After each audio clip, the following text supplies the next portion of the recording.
हे राम। हाँ प्यारे मित्रों, अपन गीता जी के सूत्र लेंगे। अध्याय दूसरा, श्लोक 54वां और 55वां, यानी दो श्लोक पर अपन चर्चाएं करेंगे, सत्संग करेंगे। प्यारे मित्रों, वैसे भजन हो, रामचरितमानस की चौपैया हो, वो प्रसंग हो, ऐसे कुछ सरल होते काफ़ी मात्रा में, और काफ़ी लोगों के पल्ले पड़ जाता है। सहज वहाँ ज़्यादा प्रयास नहीं करना पड़ता। पर गीता जी जो है बहुत डिफ़िकल्ट, कठिन है थोड़ा। उसको समझने के लिए हमारे अंदर थोड़ी सी तौरा चाहिए, यानी कुछ प्रज्ञा चाहिए, सूक्ष्मता चाहिए, तब समझ में आती है। गीता जी प्यारे मित्रों जिंदगी बदल देने वाला शास्त्र है। प्रभु श्री कृष्ण जो बोले हैं, हम साधारण जगत में जीते वहाँ से लेकर तो ब्रह्म विद्या तक, ब्रह्म में प्रवेश होकर परमात्मा में स्थिर होकर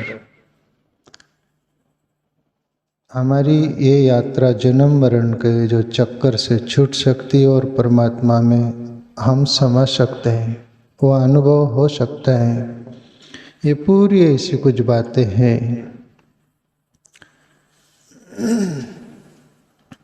तो अपन सब सूक्ष्मता से सुनने का प्रयास करेंगे, समझने का प्रयास करेंगे। कोशिश तो करना हर बात के लिए प्यारे मित्रों। कोशिश किए करने वाले कभी असफल नहीं होते, कुछ न कुछ पल्ले पड़ता है। प्रभु श्री कृष्ण से अर्जुन प्रश्न करते हैं और प्रभु श्री कृष्ण उस प्रश्न का उत्तर देते हैं।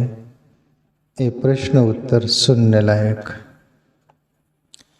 अर्जुन प्रभु श्री कृष्ण से बोल रहे हैं कि प्रभु, आप बुद्धि के बारे में बहुत सारी बात आपने बोली, बुद्धि योग के बारे में बोला सब कुछ, पर प्रभु मैं और कुछ बुद्धि के बारे में जानना चाहता हूँ। अर्जुन का प्रश्न। अस्ति प्रज्ञस्य का भाषा समाधिस्तस्य केशव,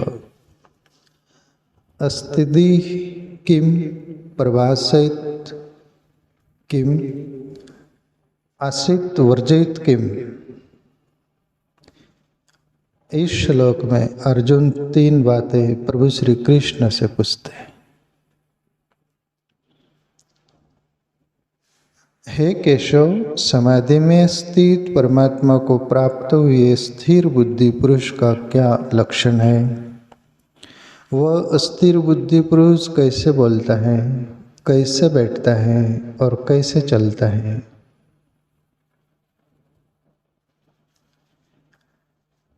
प्यारे मित्रों, प्रभु श्री कृष्ण इसका उत्तर दे उसके पहले ये भी हमें समझने जैसा है।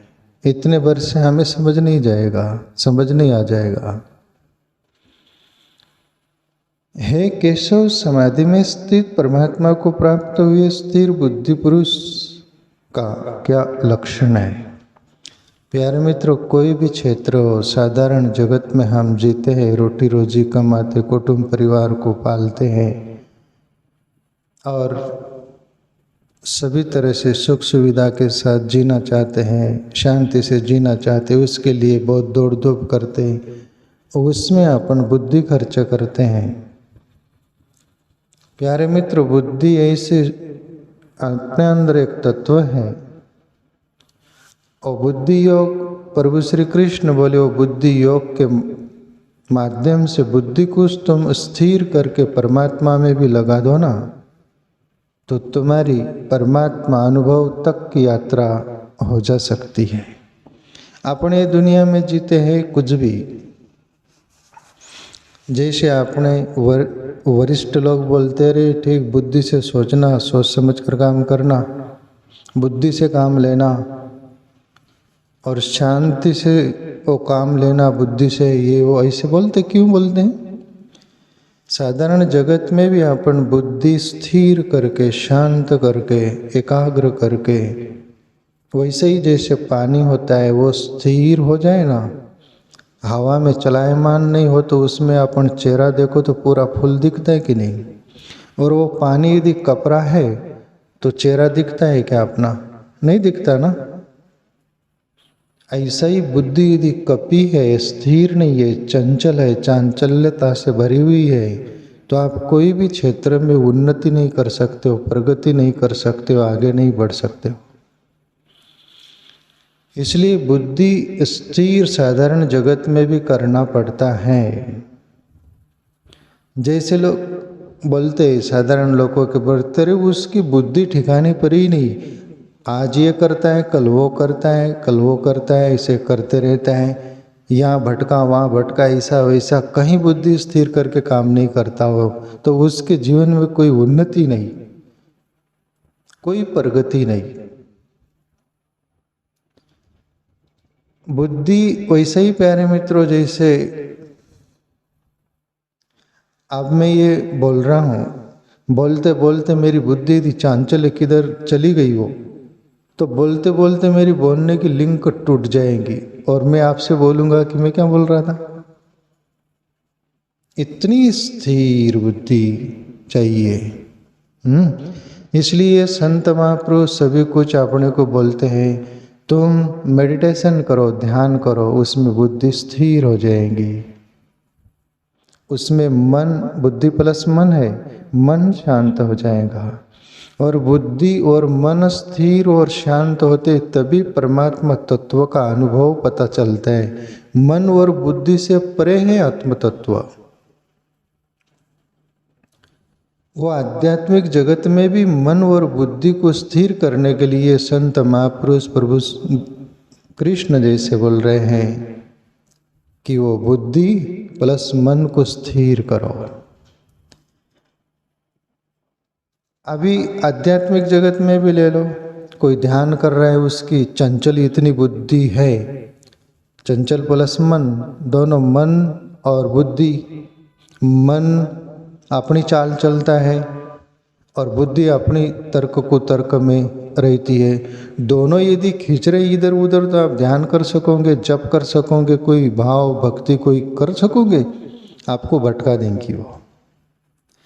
इसलिए बाह्य जगत हो कि आध्यात्मिक जगत में हो, कहीं भी हो, हमारा जीवन बुद्धि को स्थिर करना अनिवार्य होगा। इसलिए प्रभु श्री कृष्ण बोले, ये जो प्रश्न है अर्जुन का, हे केशव, समाधि में स्थित परमात्मा को प्राप्त हुए स्थिर बुद्धि पुरुष का क्या लक्षण है? वो स्थिर बुद्धि पुरुष कैसे बोलता है, कैसे बैठता है और कैसे चलता है? अभी ये महापुरुष की बुद्धि स्थिर हो जाने पर ही, मन स्थिर हो जाने पर ही उस तत्व में प्रवेश हो जाता है।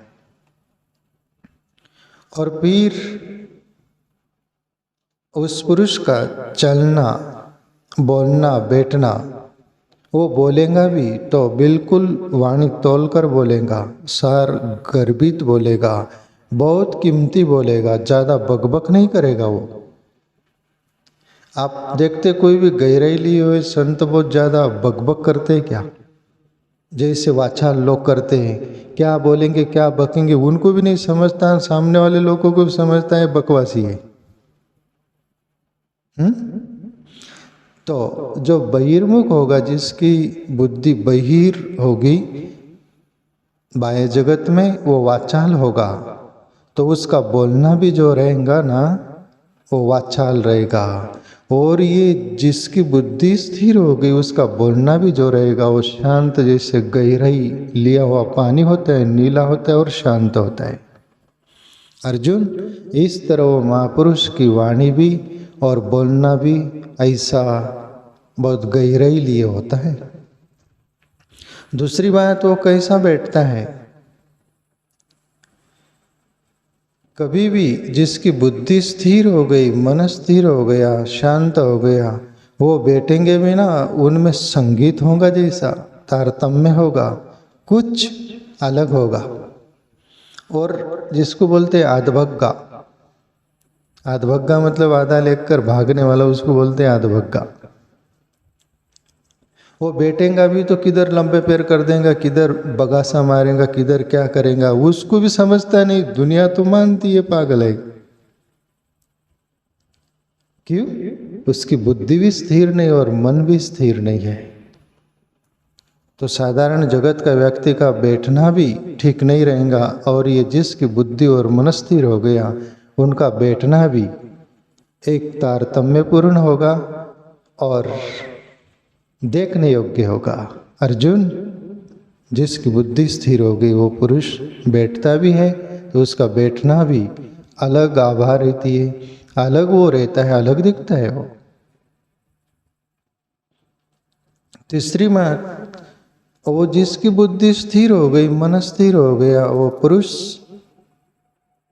चलता भी है, जैसे सिद्धार्थ गौतम बुद्ध ध्यान साधना करके इतना गहराई लिए जीवन हो गया था। जिनकी बुद्धि स्थिर हो गई थी, मन स्थिर, वो चलते भी थे ना तो चलने में लयबद्धता रहती थी, स्थिरता रहती थी, हवा का झोंका भी नहीं आ रहा है जैसे। वो सोते थे भी तो जैसे सोए स्थिर सोते थे, बोलते थे वो स्थिर, सभी कुछ शांत, जैसा कि पानी कप ही नहीं रहा, न बुद्धि कप रही न मन कप रहा है। अर्जुन, वो जिसकी बुद्धि स्थिर हो गई, परमात्मा प्राप्ति जिसको हो गई, ऐसा पुरुष, उसका चलना भी एक संगीतमय होगा या देखने जैसा होगा। और ये दुनिया का जिसका बहिर्मुख मन है, बुद्धि है, उनका चलना भी देखो, जिसको क्या बोला जाए, उठपटांग। आनंदमयी माँ जो हुई ना, वो ये भाषा उपयोग करती थी, उठपटांग। उठपटांग मतलब कि उसको भान ही नहीं हम कैसे चल रहे। जिसकी बुद्धि स्थिर नहीं। तो प्यारे मित्रों, कोई भी क्षेत्र में हो, बाह्य जगत हो, आध्यात्मिक हो, दोनों क्षेत्र में बुद्धि और मन को स्थिर करने के लिए आत्मचिंतन बहुत जरूरी, अनिवार्य, इम्पोर्टेंट है। ध्यान में बैठो तब बुद्धि चकरा जाती है, बुद्धि को विचार ही नहीं दिया जाता है, बुद्धि को छोड़ दिया जाता है, तो जा रही जा, किधर भी जा, जो सोच रही वो सोच, जो कर रही वो कर। और मन भी, वो जो काटी के ढीर के बोलते पीछे बांध दो, जैसे अनाड़ी आदमी घिसटते फिरता है, घिसते भी ऐसे ही मन को, वो ध्यानी पुरुष भजन करने वाला वो मन को बोल देता है, तू बच्चे जैसा खेल जा, कुछ भी कर, कोई लेना देना नहीं। बुद्धि और मन को आत्मचिंतन करने वाला व्यक्ति छोड़ देता है, सांड की तरह, जाओ किधर भी जाओ। फिर वो थक हार कर बैठ जाते हो और अपन उनके साथ लड़ते हैं। मेरी बुद्धि एक ऐसा बोल रही है, एक बुद्धि ऐसा बोल रही है, मेरा मन एक ऐसा बोल रहा है, मेरा मन। लड़ो, लड़ झगड़ के मरो। आप प्रभु श्री कृष्ण जवाब देते हैं अर्जुन का,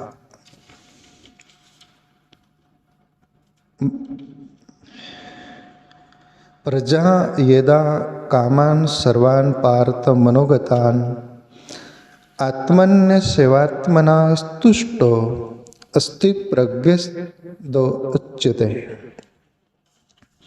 अर्जुन, हे अर्जुन, जिस काल में ये पुरुष मन में स्थित संपूर्ण कामनाओं को भली भांति त्याग देता है और आत्मा से आत्मा में ही संतुष्ट रहता है, उस काल में वो स्थित प्रज्ञ कहा जाता है। प्यारे मित्रों, बहुत बारीकी से समझने जैसा है ये बातें। अभी कोई भी जिसके मन में बहुत सारा कुछ कचरा भरा हुआ है, वो परमात्मा तक की यात्रा नहीं कर सकता। जिसके मन में इतना कचरा भरा हुआ है, वो परमात्मा का भजन भी करने में स्थिर नहीं रह सकता। कोई भी सात्विक तात्विक काम करना हो, कुछ भी करना हो, जिसके मन में बहुत कुछ कुट के भरा हुआ है, सब कचरा जैसा, वो कोई भी क्षेत्र में कुछ भी नहीं कर सकता।